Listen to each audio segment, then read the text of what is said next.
As we all know, one Speaker of National Assembly, Moses Wetangula, is a man that his goose has currently been cooked. Due to the decisions that were made by the High Court of Kenya and the Court of Appeal, Speaker Moses Wetangula is currently holding the position of the Speaker of National Assembly, which is contrary to the law. Because according to a court order or a decision, a court ruling that was made by the High Court, it ruled that the majority in Parliament was Azimio la Umoja. And when that ruling was made, Speaker Moses Wetangula went ahead to dismiss the court ruling and declared that Kenya Kwanza were the majority. Now, when that happened, he also went ahead to to file an appeal at the Court of Appeal. Now, that appeal was to try and overturn the ruling that was made by the High Court. But the Court of Appeal went ahead to decline the appeal that was made by Moses Wetangula, which means Moses Wetangula, by not upholding the court ruling that was made by the High Court, he was in contempt of court. And as the Speaker of the National Assembly, if you are found in contempt of court and in violation of the Constitution of Kenya, you cease to hold the office of the Speaker of the National Assembly. So, Speaker Moses Wetangula is currently holding that position in contrary to the law of the Republic, and he knows that.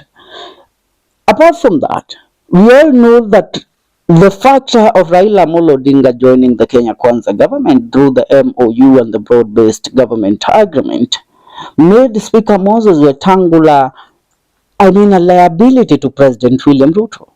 What can Moses Wetangula do that somebody from Azimio la Umoja who can take up that role can't do? Because Raila Odinga and President William Ruto are currently speaking the same language. If they are speaking the same language, then Raila Odinga needs to be in charge of the legislature and in charge of the cabinet. We all know that currently he is running the cabinet, so he needs to take over the legislature. Now, Speaker Moses Wetangula has to protect his area, and protecting himself and shielding his people as the Luhya community, or the people that he has been representing for some time. Currently, he has to make moves, and these moves will not please President William Ruto, nor will they please Raila Odinga.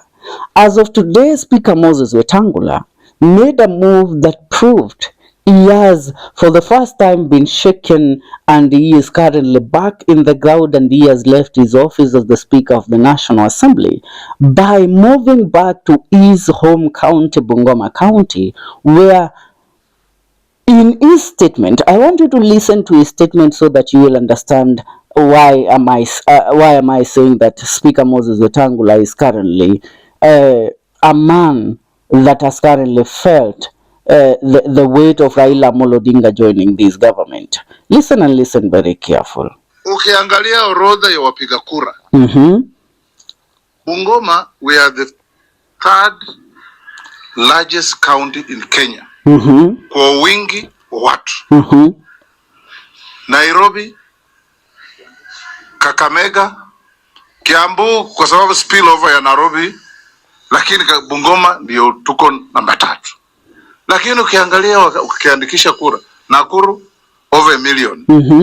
Kiambu 1.2 million. Nairobi 3 point something. Bungoma we are still in 600. I want to raise something for you, my chiefs. Na Alfayo nilikuambia, I want to start a competition among our locations based on the numbers you have. Na tuna wasome hapa watapiga hesabu percentages. By mid next year, yule chief na assistant wake wameandikisha watu vipande ya kutosha in numbers, na mmepeleka kwenda kuchukua kadi ya kura. There's a lot that I'm putting on the table. Hiyo location nitawapatia 1 million. Now listen. That is Moses Wetangula. And what is Moses Wetangula trying to tell the people of the Republic of Kenya? Or what message is he sending to Raila Odinga and William Ruto? You can't chase me. I have the power.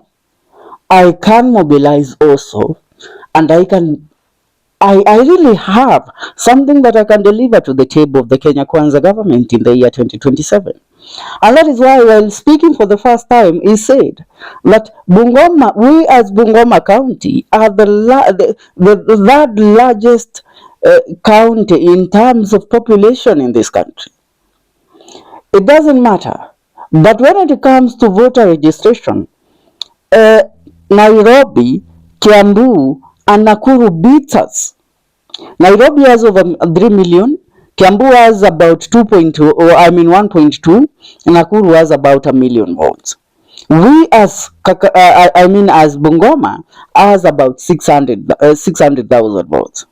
Now, what is Moses Wetangula telling the people of, the president? There are a lot of people in my county that have not registered as voters and they did not vote for you in the year 2027.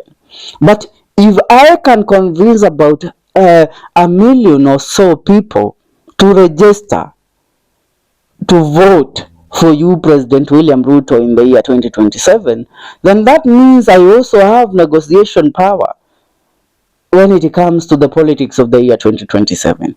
So if you lose me as the Speaker of National Assembly and you lose me in the Kenya Kwanza coalition, then I want to assure you that you have lost an asset. He is trying to tell Raila Odinga, you don't have enough votes as I do to make President William Ruto the president of Kenya in the year 2027 without the support of we the Mulembe Nation and without the support of me as Moses Wetangula. Now, that is Moses Wetangula. For Moses Wetangula, when he realizes, let me tell you, if there is a politician that is a player when it comes to politics and somebody that reads the signs and reads the letter even before it is opened, it's Moses Wetangula. He knows that there are plans to kick him out, that there are plans to remove him as a factor in the Kenya Kwanza government. So to prove that he still has, or to prepare himself so that the president can be convinced that Moses Wetangula can still deliver, he has to go back to his people.